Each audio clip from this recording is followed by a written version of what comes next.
অনেকে বলে দাঁড়িয়ে পানি খেলে নাকি শয়তানের প্রসাব খাওয়া হয়, এটা কি হাদিস সম্মত? অনেক সময় রাতে পিরিয়ড বন্ধ হয় কিন্তু সে সময় গোসল করা সম্ভব হয় না, এক্ষেত্রে করণীয় কি? বাবা ও ভাইয়ের সামনে চুল খোলা রাখলে কি গুনাহ হবে? নামাজের নিয়ত কি বাংলায় করা যাবে? আমি এশার নামাজ রাত 11টা বাজে পড়ি, আমার নামাজ কবুল হবে কিনা? আমি শুনেছি গোসল করার পর কলা ফল খাওয়া নিষেধ বলে হাদিসে উল্লেখ আছে, এটা কি সত্য? নামাজে কেরাত পড়ার সময় যদি কোনো জায়গায় টান বা গুন্না দিতে ভুল হয়ে যায় তাহলে কি নামাজ ভঙ্গ হবে? আজান অবস্থায় নামাজ পড়া যাবে কিনা? মেয়েদের জন্য বাবার বাড়িতে যাওয়ার পর কি কসর করতে হবে নাকি পুরো সালাত আদায় করতে হবে? নবজাতকের জন্মের পরে আজান কি ছেলেদের কানেই দেওয়া উচিত নাকি মেয়েদের কানেও দেওয়া উচিত? তাহলে আর বিলম্ব না করে চলুন আপনাদের করা ইতিমধ্যে যে প্রশ্নগুলো আমরা দেখতে পাচ্ছি আমাদের সামনে চলে এসছে সেগুলোর জবাব দিতে শুরু করি। জান্নাত তালুকদার আইডি থেকে আপনি লিখেছেন, অনেক সময় রাতে পিরিয়ড বন্ধ হয় কিন্তু সে সময় গোসল করা সম্ভব হয় না, এক্ষেত্রে করণীয় কি?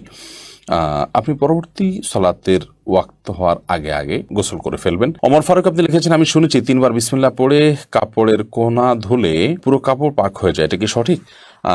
আপনার কোনো কাপড়ে যদি ময়লা লাগে, কোন জায়গায় লেগেছে আপনি জানেন না, কিংবা বেশিরভাগ জায়গায় লেগেছে, আপনি যে কোনো কোনা ধরে বিসমিল্লাহ 3 বার পড়ে ধুয়ে ফেলবেন আর আপনার পুরো কাপড় পাক হয়ে যাবে। ব্যাপারটি তো সহজ নয়, বরং আপনাকে পুরো কাপড় পাক করার জন্য চেষ্টা করতে হবে। যদি সেটা অস্পষ্ট হয়, কোথায় হারিয়ে গেছে আপনি না জানেন, আর যদি জানেন তাহলে যেই জায়গা না পাক লেগেছে শুধুমাত্র ওই জায়গাটাকে ধুয়ে আপনি পাক করে ফেলবেন, তাতে ইনশাআল্লাহ আপনার কাপড় পবিত্র হয়ে যাবে। সুমনা এর দিকে আপনি লিখেছেন, নামাজের নিয়ত কি বাংলায় করা যাবে?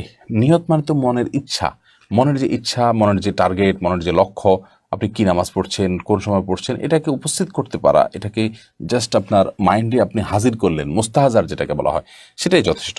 বাংলা আলাদা করে বা আরবিতে কোনো ভাষাতেই নিয়ত মুখে উচ্চারণ করার দরকার নেই। নাজিম আহমেদ শুভ্র এআইডি থেকে আপনি লিখেছেন, আমার বাবা আমার মায়ের মোহর পরিশোধ না করে মারা গেছেন, এখন কি আমি আমার বাবার পক্ষ হয়ে মোহরের অর্থ আমাকে দিতে পারবো? হ্যাঁ ভাই শুভ্র, অবশ্যই আপনি আপনার বাবার হয়ে আপনার মাকে মোহরের অর্থ দিতে পারবেন। এবং এই মাসআলাটি আমরা অনেকে জানি না যে যদি কোনো মানুষ জীবদ্দশায় তার স্ত্রীকে মোহর না দিয়ে মারা যান, তাহলে তার মৃত্যুর পর তার যে পরিত্যক্ত সম্পদ আছে সেখান থেকে তার যে ঋণগুলো পরিশোধ করা হবে, তন্মধ্যে থেকে তার মায়ের যে মোহর বাবদ প্রাপ্য টাকা সেটাও কিন্তু পরিশোধ করতে হবে, অর্থাৎ সেটাও ঋণের মধ্যে থাকবে। এমনি আব্দুল্লাহ আপনি লিখেছেন, আমি এশার নামাজ রাত 11টা বাজে পড়ি, আমার নামাজ কবুল হবে কিনা?